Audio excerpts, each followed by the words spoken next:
এটা টান দিছি, দুধ আসতেছে। এটাতে কোনো প্রকার দুধ নাই।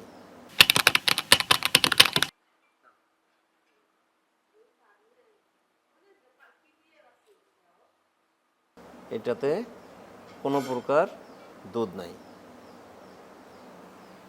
একটা বকনা প্রথম বাচ্চা দিল। বাচ্চা দেওয়ার পরে দেখা গেল যে তার যে কোয়ার্টার আছে, কোয়ার্টার মানে 4টা কোয়ার্টার থাকে, একটা ওলানে 4টা কোয়ার্টার থাকে, মানে 4টা বার্ড, 4টা আলাদা আলাদা কোয়ার্টার থাকে। 4টা কোয়ার্টারের মধ্যে 3টা কোয়ার্টার অ্যাক্টিভ, একটা কোয়ার্টার ইনঅ্যাক্টিভ, মানে ওখান দিয়ে দুধ আসতেছে না। 3টা কোয়ার্টার দিয়ে সুন্দরভাবে দুধ আসতেছে। এটা কেন হয়? এরকম যদি আপনি দেখেন, এটা তো মাথায় চিন্তার উদ্রেক জাগে। খামারির প্রশ্ন হলো যে এর তো বাচ্চা হয়নি, তাহলে এর ম্যাস্টাইটিস হওয়ার চান্স কি, বা এই বার্ডটা কেন দুধ আসতেছে না এই বার্ড দিয়ে? এটা বেশ কয়েকটা কারণ থাকে। তার মধ্যে প্রথম যে কারণটা সেটা হচ্ছে কনজেনিটাল।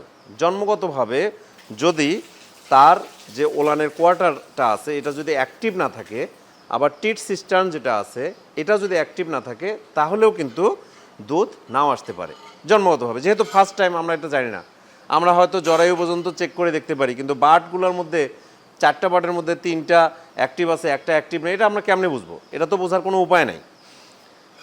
আলট্রাসোনোগ্রাম করে বোঝা যায়। তো আমাদের দেশে এখনও ওই প্রযুক্তি আসে নাই, হয়তো ভবিষ্যতে আসবে, তখন আমরা বুঝতে পারবো, বাচ্চা দেওয়ার আগেও বুঝতে পারবো যে কোন টিটগুলো অ্যাক্টিভ আছে কোনটা অ্যাক্টিভ নাই। এটা কনজেনিটাল, জন্মগতভাবে এটা হতে পারে, 1 নাম্বার। 2 নাম্বার হলো যে এটার যে টিটটা ডিসফাংশনিং হতে পারে। যেমন এটাকে বলা হয় টিট স্টেনোসিস বলা হয়, আবার টিট ব্লকেজ বলা হয়, যে টিটটা ব্লক হয়ে গেছে। ওলানে দুধ আছে উপরে, কিন্তু টিট ব্লকেজ হয়ে গেছে, যার কারণে সে দুধটা আসতেছে না। বাট আমার যেটা দেখা এখানে, এর ওলানে ওইভাবে দুধ নাই, দুধ থাকলেও কম পরিমাণে আছে, তার আগেই এটা ব্লকেজ হয়ে গেছে এই সাইড থেকে, তো পুরো সাইডটাই। তো এটা হলো একটা কারণ, সেটা হচ্ছে টিট যদি ব্লক হয়ে যায় এবং উপরে মেমারি গ্ল্যান্ডটা ফাংশনিং আছে, দুধ ঠিকভাবে প্রোডাকশন হচ্ছে, কিন্তু টিটটা যেটা বাটটা আছে, বাটের লাইনটা আপনার ব্লক হয়ে গেছে, সে কারণেও আপনার এটা হতে পারে। আরেকটা হচ্ছে যে মিল্ক স্টোন, যেহেতু বকনা, এর কখনোই বাচ্চা হয় নাই, এখানে আগে থেকে যখন বাচ্চা মিল্কটা সিক্রেশন হয় তখন তো খুব গাঢ় থাকে, সেই মিল্কটা একসময় জমে জমে ওখানে স্টেনোসিস বা শক্ত একটা ফাইব্রোসিস আকার ধারণ করতে পারে, সেটার কারণেও দুধ নাও আসতে পারে। আরেকটা কারণ হলো যে সাবক্লিনিক্যাল ম্যাস্টাইটিস। সাবক্লিনিক্যাল ম্যাস্টাইটিস কীভাবে হবে?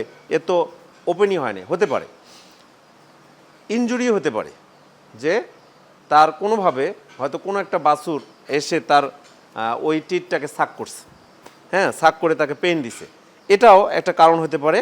যে এই যে তার যে সাক করলো, সে যে পেইন পাইলো, পেইন পাওয়ার পরে ওই জায়গায় ইনফ্লামেটরি রিয়াকশন হলো, রিয়াকশন হয়ে ওখানে একটা ফাইব্রোসিস হওয়ার পরেও কিন্তু ওই টিট থেকে দুধ নাও আসতে পারে।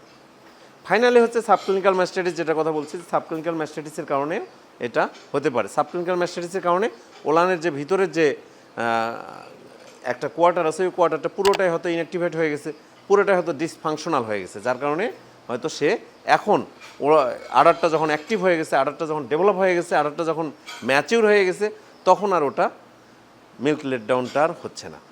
এই বেশ কয়েকটা কারণ এর সঙ্গে জড়িত থাকে। এর ইন্টারনাল ইনফেকশনের কারণেও হতে পারে, যে মেমারি ইনফেকশনের কারণেও হতে পারে। মেমারি গ্ল্যান্ড মানে ওলানের ভিতরে ইনফেকশন হয়ে আছে, ভিতর থেকেই, এটা বাহির থেকে নয়, সেটার কারণেও হতে পারে। এতগুলো কারণের মধ্যে কোনটা আসলে মেইন কারণ, এইটা বোঝার জন্য অবশ্যই একজন অভিজ্ঞ ভেটেরিনারিয়ান দরকার। সেখান থেকে আপনার কারণটা আইডেন্টিফাই করে তারপরে ট্রিটমেন্ট দেওয়া উচিত। আপনাদের বলে রাখি, এই সব ক্ষেত্রে সারা বাংলাদেশে কমন প্র্যাকটিস হলো, আপনার যাকে ডেকে নিয়ে আসেন সবার আগে অ্যান্টিবায়োটিক প্রয়োগ করবে, সবার আগে অ্যান্টিবায়োটিক দেবে, এবং যে অ্যান্টিবায়োটিকগুলো দুধ কমায়, মেইনলি ম্যাস্টাইটিসের জন্য ভালো কিন্তু দুধ কমায়, সেটাই দেয়।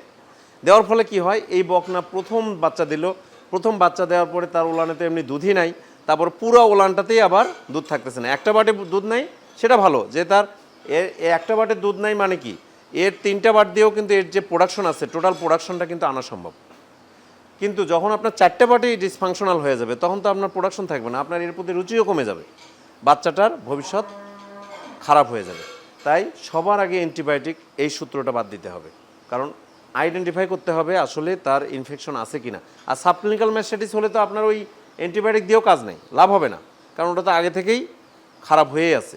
আর বাকি যে কারণগুলো বললাম একটা কারণের মধ্যেও কিন্তু অ্যান্টিবায়োটিক গুরুত্বপূর্ণ নয়।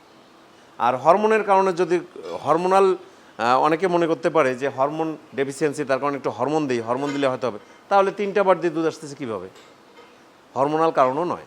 তাই এই যে বেশ কয়েকটা কারণ, এই বেশ কয়েকটা কারণের মধ্যে স্পেসিফিক আইডেন্টিফিকেশন, স্পেসিফিক ডায়াগনোসিস, তারপরে ট্রিটমেন্ট, এই কাজটা করলে আশা করি এর যে ভবিষ্যৎটা আছে সেটা সুরক্ষিত হবে এবং পরবর্তী প্রজন্ম সুন্দরভাবে আসতে পারবে।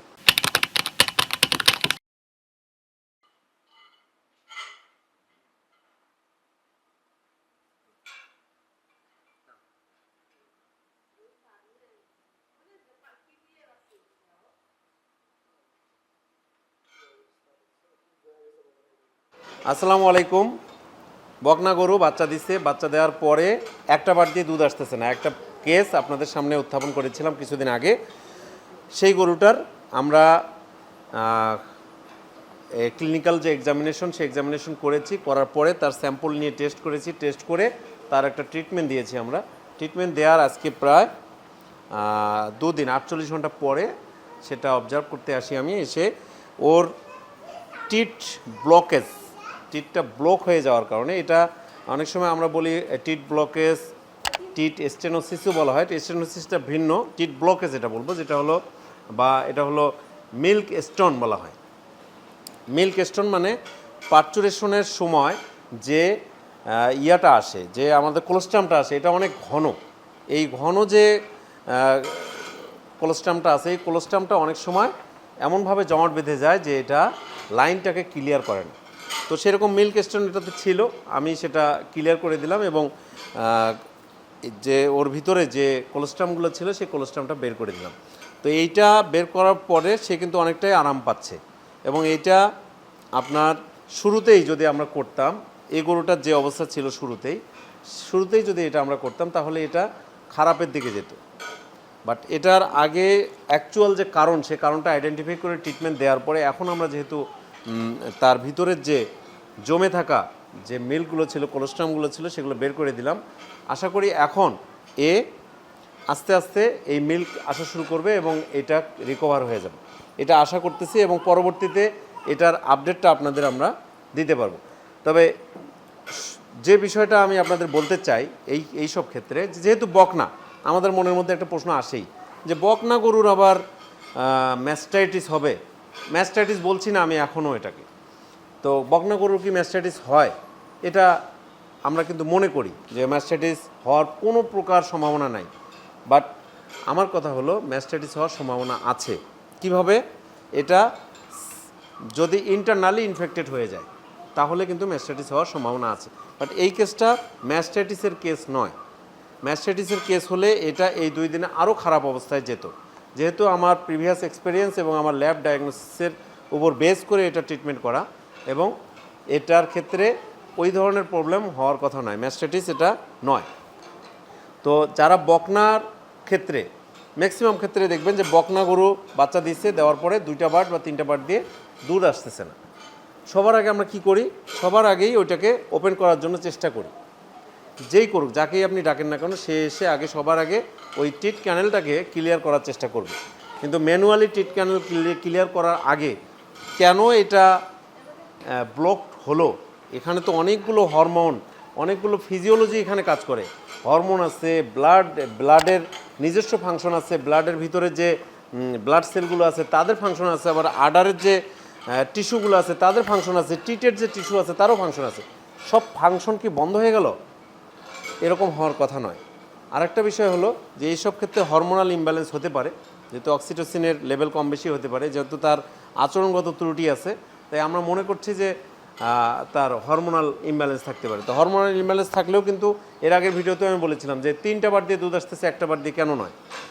তো এই সব ক্ষেত্রে আপনাদের গুরুত্ব দিতে হবে এবং সেটা একদম সঠিক ট্রিটমেন্টটা এখানে পড়তে হবে। তাহলে এই আডারটা যেমন সেভ হবে, একটা টিট, একটা কোয়ার্টার, একটা পুরো আডার সেভ হওয়ার পাশাপাশি এই পুরো জেনারেশনটা সেভ হবে। কারণ এ কিন্তু কেবল বকনা, এরপরে এর ভবিষ্যৎ পড়ে আছে।